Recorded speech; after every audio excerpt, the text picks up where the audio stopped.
Hi, good day everyone. My name is Sam. I'm a City of Adelaide resident, and today I'm excited to talk to the Lord Mayor about some of the questions that we have as residents of the city.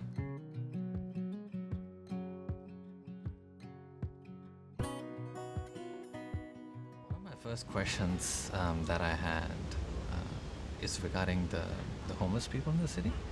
I know that Adelaide City has a Hutt Street Centre and the Catherine House as well, but I've seen in our city strategic plan that there's going to be steps taken to amend that. And I wanted to ask you what has worked before, what has not worked before, and how do you plan to approach the problem? Well, we actually know what works because we've been doing it for around 20 years. Homelessness used to be an issue for older men who were often alcoholics, Right. but increasingly over the last quarter century, younger people and more women have become homeless, even people with children, and it's the demographics of homelessness has changed, so more and more women are involved. Right. And we do know that housing isn't the problem. Obviously there's a housing shortage, but just finding housing isn't enough to stop people being homeless, because many of the people who are homeless have other problems. Mostly homelessness is to do with the other issues. It might be marital breakdown, mental health issues. It might be to do with drug addiction or alcoholism. So that if you find someone accommodation, what you really have to do is give them the extra services. And that would involve everything from psychiatric help to social work to general health care, but also making sure that they have help with their addictions and their psychosocial problems, so that the thing that helps most is to get them off the street first of all, give them a bed, give them a home, give them security, but make sure you have what is called wraparound services.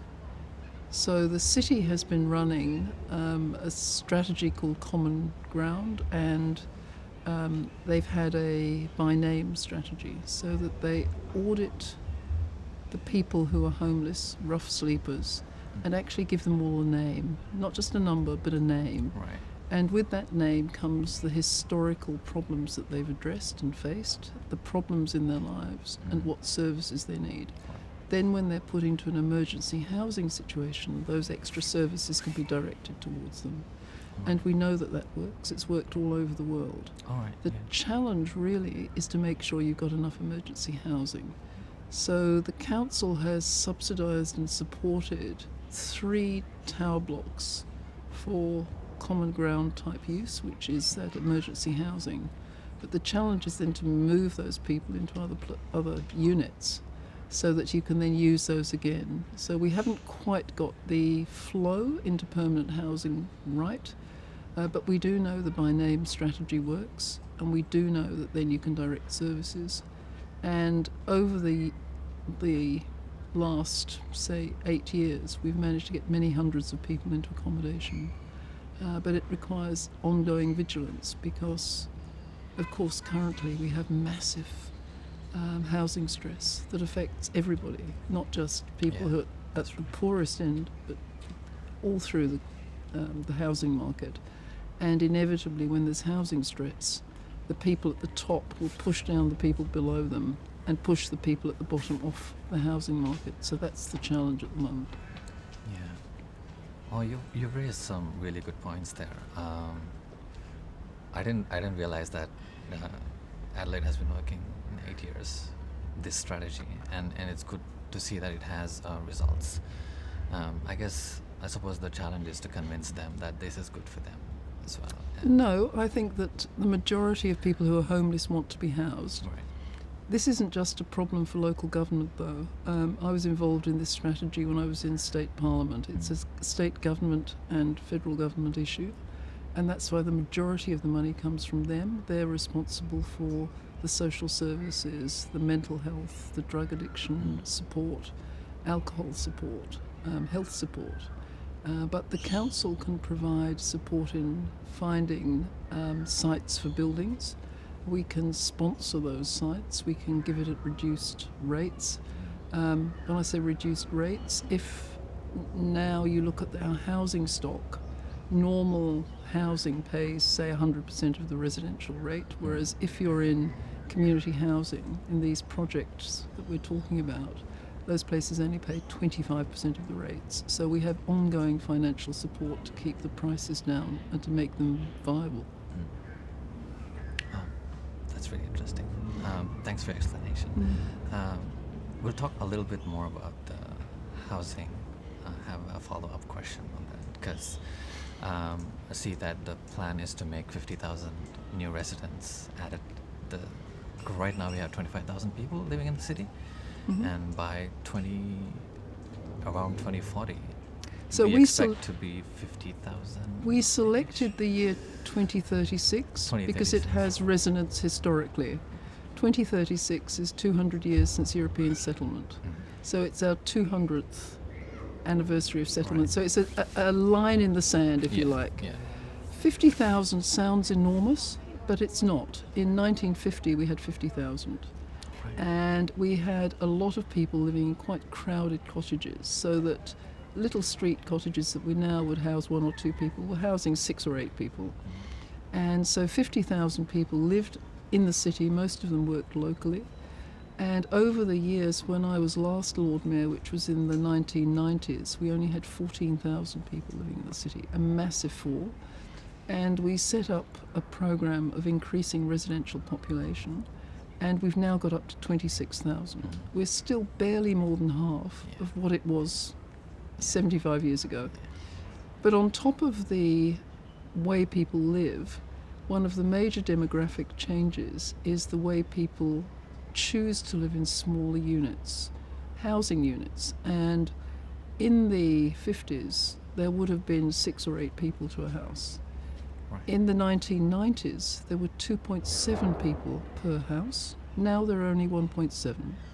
So we're building more and more residences and having less and less people living in them. So it's a terrible challenge. And so I encourage everyone to live with a friend if we want to get up to 50,000 again. Do you live alone? I live with my friends, actually. Good. How many people in your... Three. Oh, that's wonderful. Three That's three. Three of us people in the per city. dwelling. Congratulations. Yeah. Thank you. Yeah. I'm really pleased. We're You're already there. you're helping our I'm helping the statistics. City of Adelaide. You can understand the demographic issue yeah. because it means if we were to only encourage students, single unit students, to get another 25,000 people in the city, we'd have to destroy the city with high-rise buildings just to get where we were 75 years ago. So it's a demographic problem as much as a building problem. My final question is a follow-up question is the biggest problem that we have as residents, at least for me, is parking in the city. And there's a lot of buildings, but not enough parking spaces. We have more parking than any other city in Australia. And I'm not sure where you grew up, but I grew up in London, and no one would even contemplate driving to a restaurant in London. If you live in a capital city, you have to understand that the number of car parks we have is phenomenally high. On-street parking, off-street parking, and it's much cheaper than any other capital city. So actually we have a lot of parking, but there's a psychological problem that Australians have. They believe you can drive everywhere. If you've lived in New York or London, you don't drive to your local restaurant. Right. This is rather tongue-in-cheek. Yep. Can you help bring back F1 back to Adelaide? I don't really want to, and I think they have a license for it till 2036. Yeah, I know. I guess for people my age,